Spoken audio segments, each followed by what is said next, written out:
boa tarde. Eu queria agradecer o convite para vir aqui falar com vocês sobre a visão do geneticista desde genética. Estava comentando com o Humberto que, considerando que há algumas pessoas na plateia que trabalham quase em tempo integral com a genética da surdez, eu estou um pouco intimidado de estar aqui. Por outro lado, eu acho que também falar em visão do geneticista num congresso de otorrino sobre surdez é prestigiar muito os oftalmologistas. Na verdade, a gente devia... Eu acho que esse mouse não está funcionando, não. Próximo. Eliminar a visão aqui, próximo, e chamar isso de audição do geneticista, já que é um congresso de otorrino. E quando a gente fala em audição, a primeira coisa que a gente lembra é de música, que tem tudo a ver com audição. Próximo, por favor.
Próximo, por favor.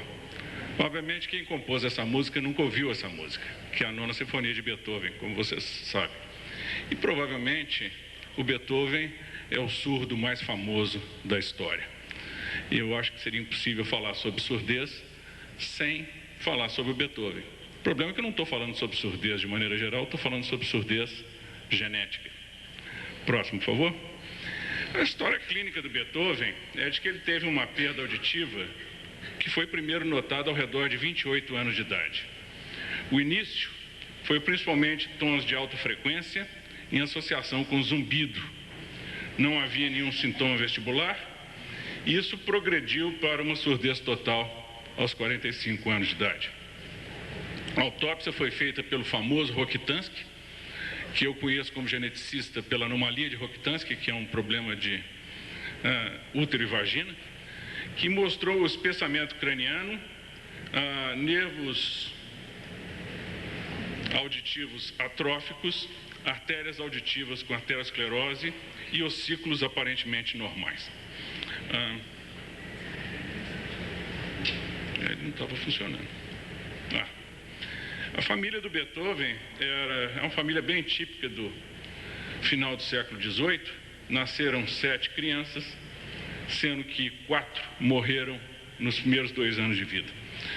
Ele teve um irmão chamado Ludwig antes dele, que era o nome do avô, e esse menino morreu na primeira semana de vida, aí ele herdou o nome Ludwig. Nunca é uma coisa muito boa.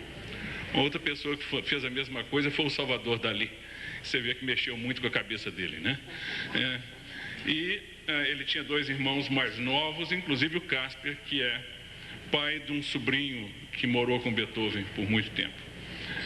Mas não havia história na família de outros casos de surdez. As etiologias propostas para a surdez de Beethoven, de maneira geral, não têm sido genéticas. A otite média recorrente, outra, a otosclerose, que não é confirmada pelos dados de autópsia do Rokitansky. Outra tem sido mencionada é a doença de Paget, por causa do espessamento craniano que foi observado. E a doença de Paget pode dar uma surdez mista, tanto neurosensorial quanto por condução. E outra seria lúpus eritematoso, e são várias as possibilidades. O que me incomodou muito quando eu dei uma olhada nessa literatura é que ninguém fala na possibilidade de que o Beethoven tivesse uma surdez genética. Então, por que será que as pessoas nunca mencionam a possibilidade de uma surdez genética? Então, eu pensei algumas razões. Talvez vocês possam pensar alguma, talvez alguém saiba algo e a gente pode abordar isso de novo na discussão. Em primeiro lugar, ele não tinha uma surdez congênita. Era uma surdez pós-lingual, com início na terceira década de vida. Em segundo lugar, não havia história familiar. E, em terceiro lugar, que no século XVIII, as causas ambientais eram preponderantes. Eu vou voltar a isso mais tarde. Vamos primeiro discutir que não era uma surdez congênita. E, então, a primeira coisa que eu quero deixar claro aqui é que a gente nunca deve confundir congênito com genético. Existem várias causas de surdez congênitas que não são genéticas. Por exemplo, rubéola. Congênita não tem nada a ver com genética, congênito simplesmente diz desde o nascimento. E coisas que não são congênitas podem ser genéticas. Obviamente, à medida que o tempo vai passando, as causas não congênitas principalmente as causas ambientais de surdez, estão sendo controladas, então as formas congênitas, especialmente as formas congênitas e genéticas, estão se tornando relativamente mais comuns. A segunda coisa é que não tinha história familiar. E a segunda coisa é que a surdez sensorineural neurosensorial não sindrômica, autossômica dominante, frequentemente tem início na vida adulta e é progressiva. Existe um tipo de surdez chamado DFNA2, que tem um curso clínico muito parecido com a surdez do Beethoven. Ela começa na segunda ou terceira década de vida, com perda de altas frequências e com zumbido, e evolui para a surdez total em 2 décadas. A segunda razão pela qual talvez a pessoa não discuta em genética é que não havia história familiar. Mas a gente tem de lembrar que, de novo, é importante fazer uma distinção entre genética e familiar. Algumas doenças genéticas não são familiares e algumas doenças familiares não são genéticas.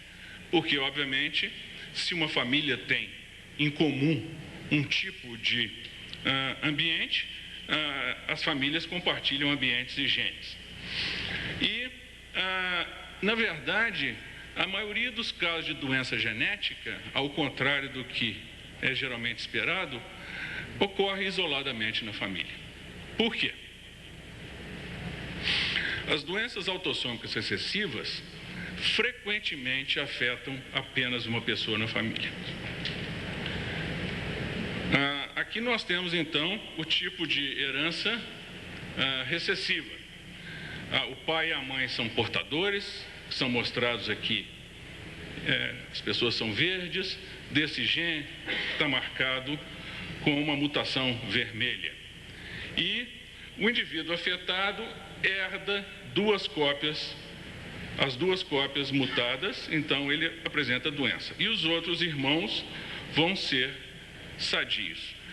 A chance de uma pessoa vir a ter a surdez é de uma chance em 25%. Como hoje em dia o tamanho médio de uma família é de 2,5 ou 3, eu não sei exatamente os dados do IBGE, você não espera numa família com surdez recessiva encontrar mais de um caso de surdez. Então, esse é o heredograma típico de uma família com surdez recessiva. A consanguinidade entre os pais é a dica que isso aí trata-se de herança excessiva. Os livros, obviamente, enfatizam o fato de que na surdez recessiva você vai ter vários irmãos afetados.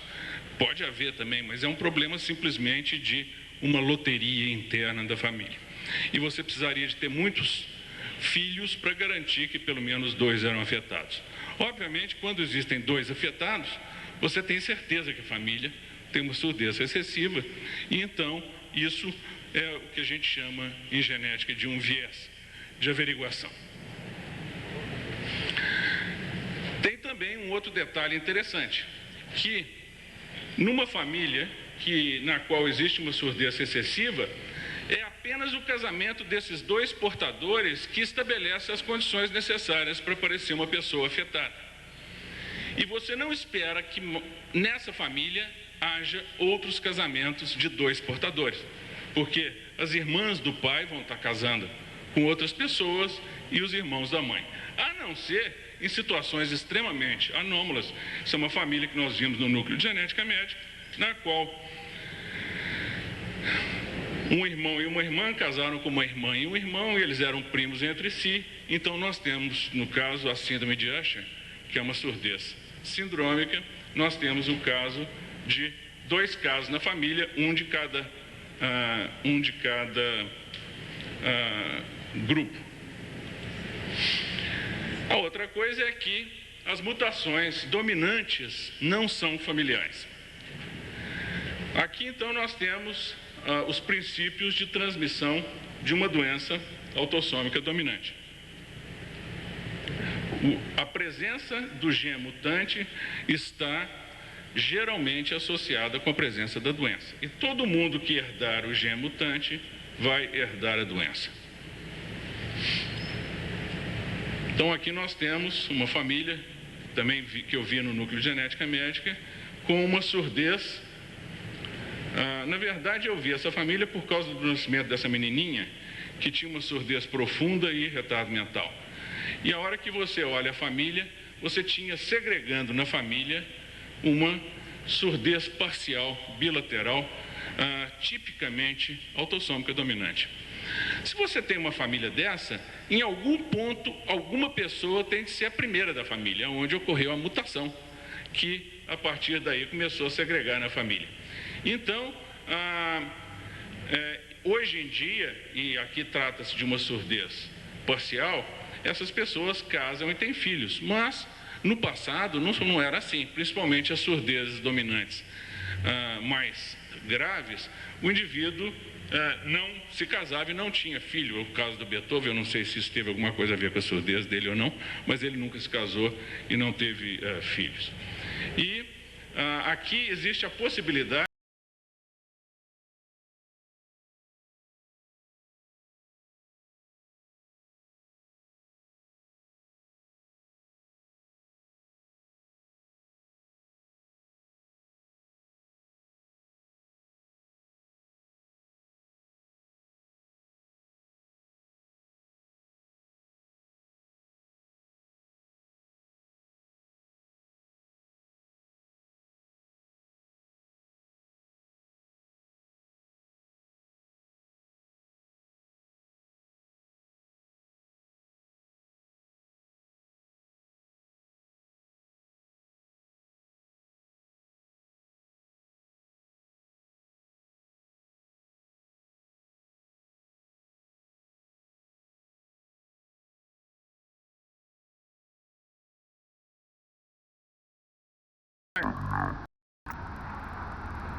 nós temos de ver que o Beethoven morava no século XIX, final do século XVIII, começo do século XIX, e naquela época as causas ambientais eram preponderantes na surdez. A origem era lógica, a origem da coassinação, o rubéola congênita é uma coisa que se tornou rara, já deveria ter desaparecido, CMV não tanto. A prematuridade, a surdez associada com a prematuridade, hoje em dia todo berçarista já é extremamente ligado para isso e faz a prevenção da surdez associada com a prematuridade. As infecções pós-natais, meningite ou otite média não leva mais a surdez hoje, porque o indivíduo tem o tratamento com antibiótico e nós temos já nos Estados Unidos a vacina para hemófilos, que funciona muito bem. Fármacos ototóxicos, todo mundo conhece bem e praticamente... e o trauma acústico ou craniano, hoje em dia, as crianças andam de bicicleta com capacete, andam de automóvel com airbag, com cinto de segurança. Então, de uma certa maneira, está havendo na sociedade uma prevenção desses fatores ambientais que levam à surdez, com a consequência de que o que vai sobrar de surdez vai ser de origem genética. Então, inevitavelmente, a proporção relativa das surdezes genéticas vão aumentar na população e, na verdade, isso vai ser um indício de progresso dentro da sociedade.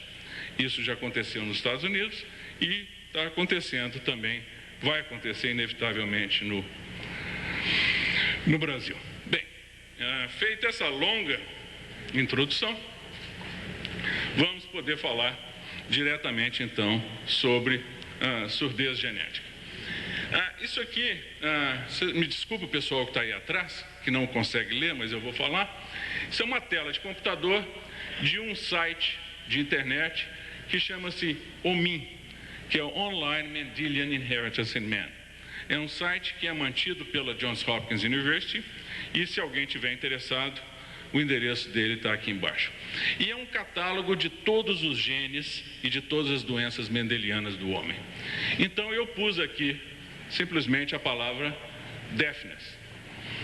E ele fez uma procura nas doenças genéticas conhecidas e sindrômicas e não sindrômicas de deafness. E me retornou 613 respostas. Em outras palavras, estão catalogadas no OMIN 613 doenças genéticas que têm a ver com surdez. Então, é absolutamente um número enorme de doenças. E quando agora a gente faz o mapa genômico, o mapa genético da surdez, nós vemos que muitas delas já estão mapeadas e estão em praticamente todos os cromossomos humanos, espalhadas por todo o genoma. Isso é de se esperar, obviamente. Por quê? Porque a surdez é simplesmente o sintoma final, ou perda auditiva, de uma série de doenças que podem afetar desde o ouvido externo até o nervo acústico. Então, o nervo auditivo. Então, qualquer coisa que dê de errado entre aqui e o nervo auditivo vai levar à surdez. Então, você espera que realmente um número enorme de genes estejam envolvidos na surdez. A primeira divisão que a gente pode fazer para se orientar na surdez genética é dividir a surdez genética em sindrômica e não sindrômica.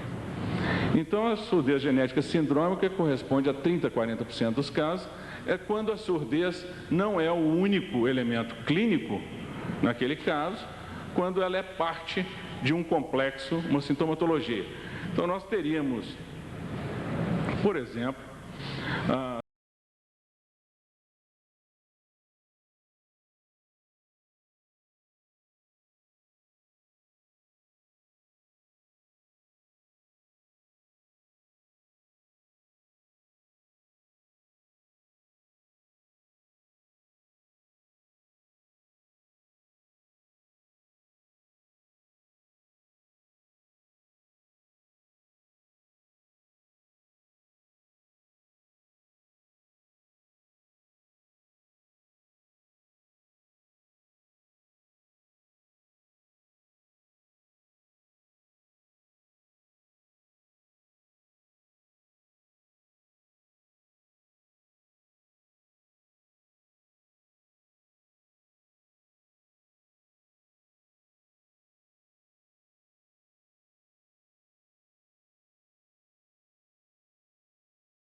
associada com o prolongamento do intervalo QT e, frequentemente, morte súbita na família, uma surdez dominante. Então, eu acho que a gente tem que se preocupar um pouco com essa. Uma dos casos e alterância mitocondrial variável de população para população. Existem duas, a única coisa que eu vou falar da surdez mitocondrial, existem dois tipos de surdez mitocondrial que são importantes. Uma é a surdez com diabetes e a outra é a surdez após o uso de ototóxicos, que tem uma mutação específica no tRNA e no núcleo genético nós fazemos já o teste de DNA para essa mutação específica.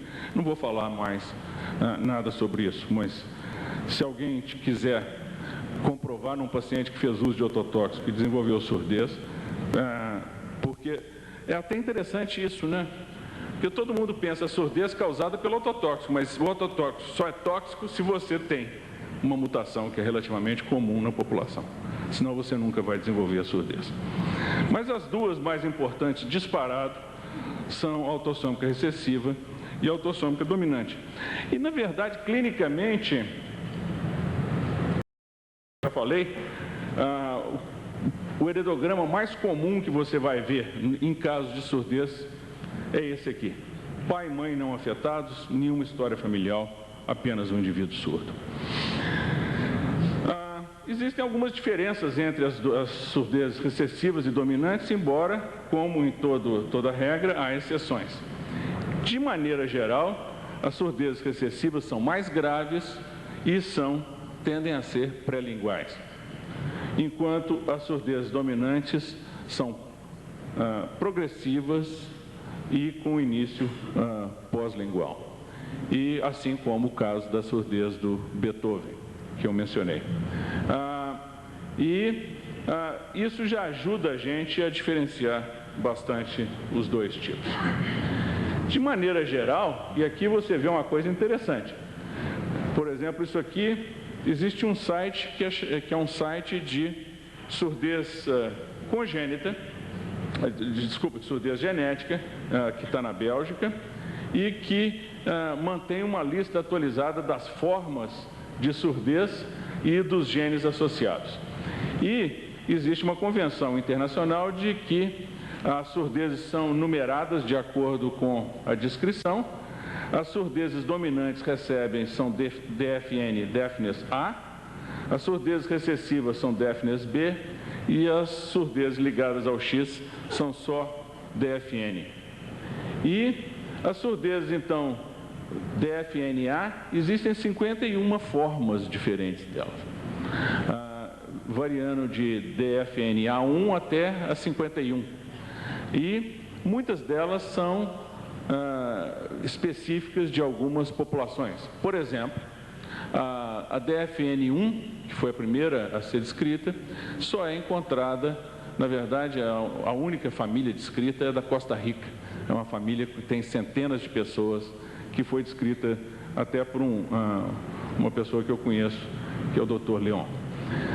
As surdezes autossômicas recessivas, que são aquelas que preocupam mais, porque são mais comuns, início precoce, mais graves, 39 formas diferentes, nós já identificamos 19 genes.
audição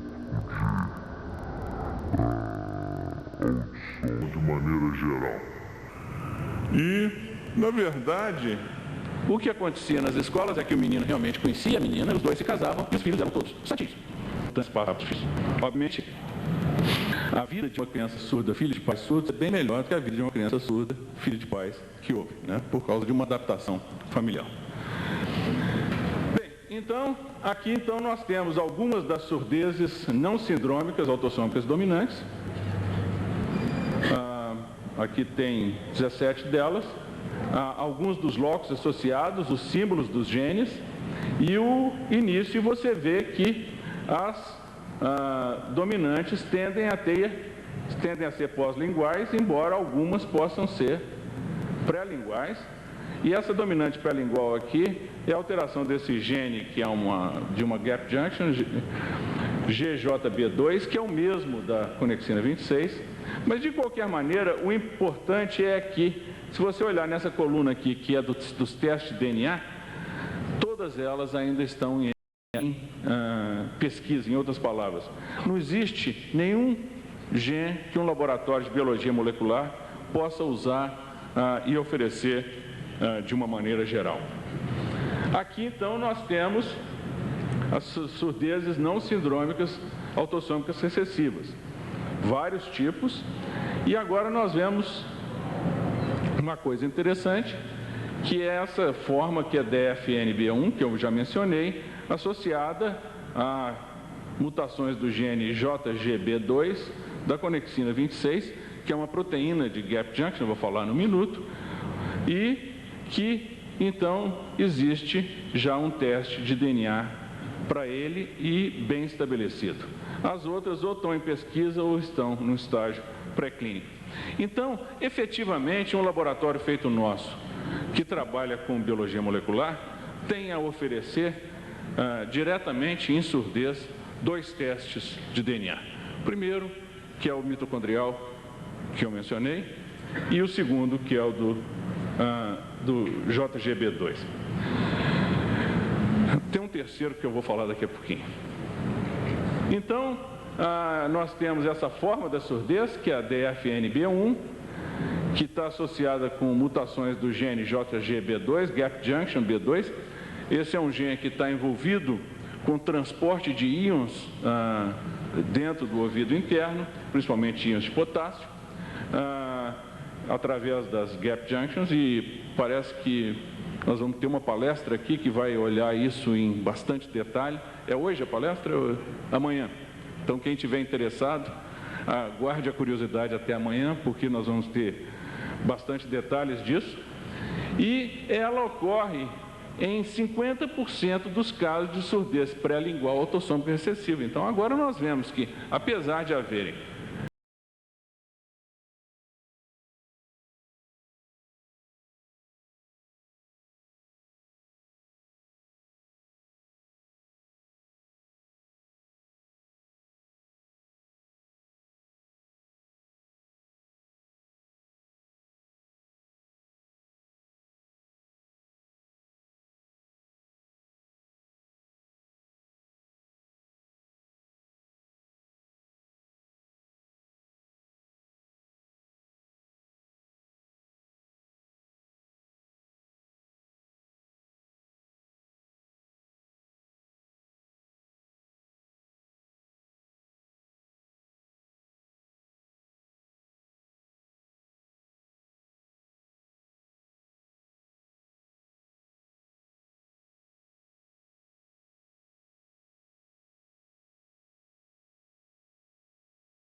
É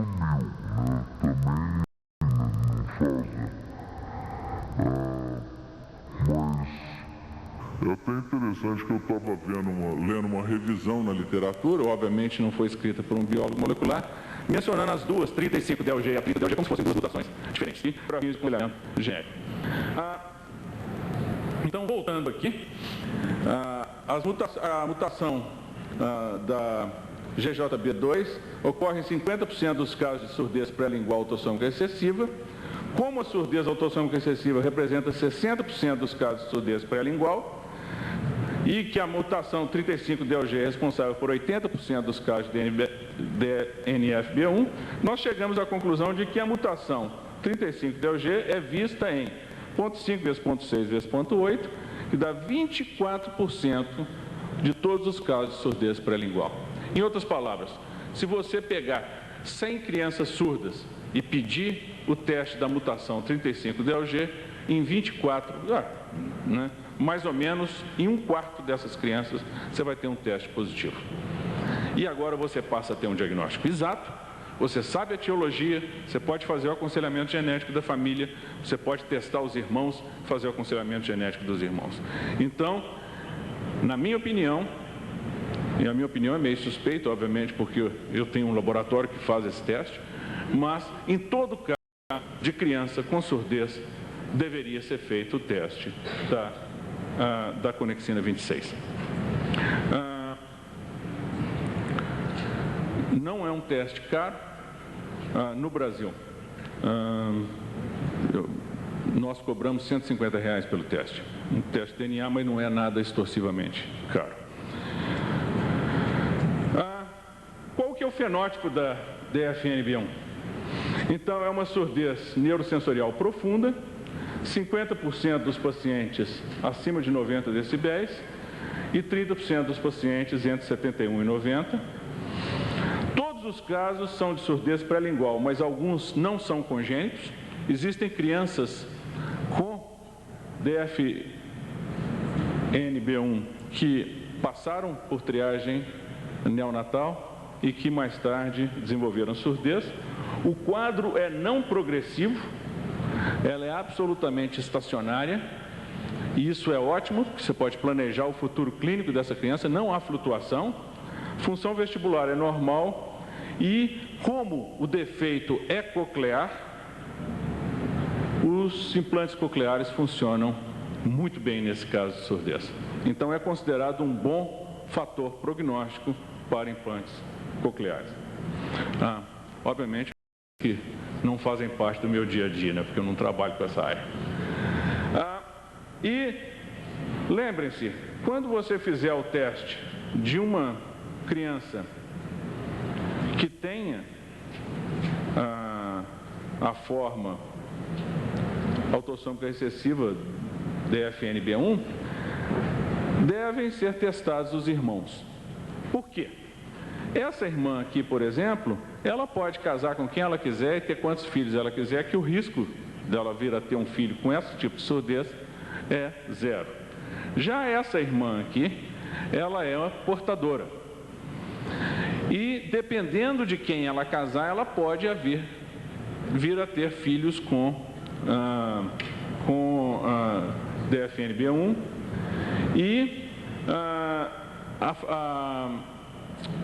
mais ou menos uma pessoa em cada 30 da população é heterozigoto para esse, é portador. Então a chance dela casar com um heterozigoto não é negligível. Não significa que ela vai ter de evitar casar com heterozigoto, simplesmente ela vai ter de testar o noivo dela também, a noiva, né? Que é um rapaz, quando chegar a hora, vai ter de fazer o teste. Então, dessa maneira você pode controlar perfeitamente e fazer o aconselhamento genético de todo mundo envolvido. Se alguém quiser mais informações sobre esse teste, a nossa página de internet está aqui. Muito bem. Recentemente, a genética, hoje em dia, nós passamos praticamente 135 anos construindo uma genética que a gente sabia que é bem estabelecida, e agora, ultimamente, só tem aparecido exceções. nos últimos 3 anos, foi descoberto que uma deleção de 342 quilobases no gene da conexina 30, que é o gene JGB6, que também é uma gap junction, causa surdez quando combinada com heterozigosidade em GJB2. O que isso quer dizer? Isso, então, agora nós estamos falando num negócio que é bem novo em genética, que é herança digênica. Você herda uma mutação, você é portador de uma mutação em um gene e portador de outra mutação em outro gene, e essas mutações interagem e causam, então, um quadro de surdez. Isso foi descoberto quando observou-se que, quando faziam as triagens de crianças surdas, você tinha uma alta taxa de heterozigotos em criança para JGB2 em crianças surdas. Então, houve essa hipótese e eles foram atrás e descobriram, então, essa deleção de 342 KB e nós já estamos oferecendo o teste também para esse caso. Então, quando você tem uma criança surda, faz primeiro o teste da conexina 26. Se a criança for heterozigota, está indicado o segundo teste da conexina 30 e você vai descobrir que existe essa deleção em 20% dos casos de indivíduos heterozigotos. Muito bem. Como vocês sabem, nos países avançados e nos centros avançados de otologia, se faz o screening neonatal por audiometria, por impedância. Existe a possibilidade de usar a mutação da conexina 26 também para screening neonatal. Por quê? A surdez pré-lingual, a surdez grave, é vista em mais ou menos um recém-nascido em cada 1000.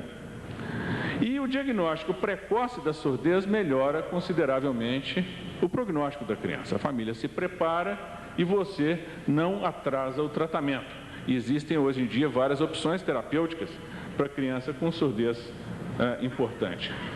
Como a mutação 35DLG é vista em 24% dos casos de surdez pré-lingual, nós podemos usar isso aqui para fazer o screening neonatal e vale a pena lembrar que você não precisa nem de sangue para fazer esse teste. Nós fazemos o teste baseado num simples esfregaço da bochecha com uma escovinha própria. Então não precisa nem de tirar sangue. É totalmente indolor, não invasivo, colher células da bochecha para fazer o teste DNA. Então, nós esperamos que esse teste, usando o DFN-B1, seja positivo em 1 em cada 4.000 recém-nascidos, enquanto, por exemplo, o PKU, que é o teste do pezinho, é positivo em 1 em cada 16.000 recém-nascidos. Então, ele vai ser positivo bastante mais frequentemente e as opções terapêuticas são bastante reais. Então, eu vou parar por aqui e deixar aberta a discussão, porque certamente alguns de vocês vão querer completar o que eu falei ou adicionar a experiência pessoal, ou, se tiver dúvidas também, eu terei o máximo prazer em tentar responder.